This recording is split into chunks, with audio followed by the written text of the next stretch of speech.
Tonight for dinner, we're having one of my absolute favorite dishes, carne guisada. Let me show you how I do it. Okay, so in a bowl here, I have my beef cubes.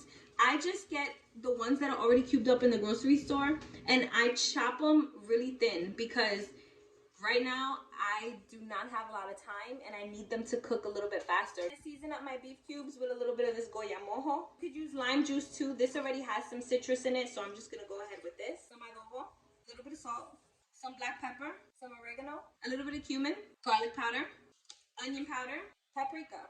Ideally, you want to marinate this just for a little bit. I did not have time to let this sit and marinate. When I got home, this was not fully defrosted yet, so I had to put a little elbow grease in it, okay? I'm gonna go ahead and just cook this like this. It's still gonna taste delicious, but this will go to show you that, honestly, as long as you cook with flavor, your food is gonna be delicious. You know what I mean? In this big pot here, I'm gonna put a little bit of avocado oil. Now this part is totally up to you. I do not have time to brown my meat and all of that, so I'm just gonna throw everything in my pot and let it all cook together. You can take the time to brown your meat and do, you know, batches and all of that stuff. I don't have time. Don't get rid of this just yet. In here, I have just some baby carrots that were almost out the door, half of an onion, and also half of a small bell pepper that I was needing to get rid of. Give this a quick toss. I have my frozen peppers here. I'm gonna throw a bunch of those in. My garlic cubes, I used 3 of them. And then of course, besides the spices we use, what makes this carne guisada, sofrito, okay? Put a nice heaping tablespoon, 2 tablespoons, whatever your heart desires. Without adding anything else to it, I'm just gonna pop a lid on this and I'm gonna let it go so that it starts to create its own juices. And then we'll move on to the next step. Now I'm gonna go in with some tomato paste. I'm gonna go ahead and give this a stir. Everybody has their own way of doing this.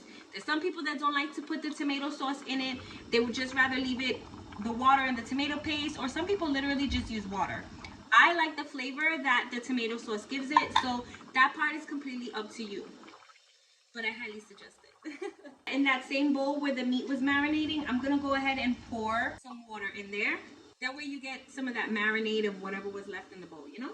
A little bit of black pepper, onion powder, garlic powder, oregano, and some sazon. I put a bay leaf in there, and also, like I told you, I don't like them, but the flavor, there's something about them. It's just, they're pitted olives and capers. I'm not a fan, but I can't cook without them. It's weird. Ooh, look at her boiling, girl. I'm gonna go ahead and put my potatoes in here now. If you're gonna cook this for like 2-3 hours, my suggestion would be to put the potatoes in like the last half hour, the last hour, depending on the texture that you like on your potatoes. Like I always say, it's your kitchen. You do what you want. Add what you want, take out what you want.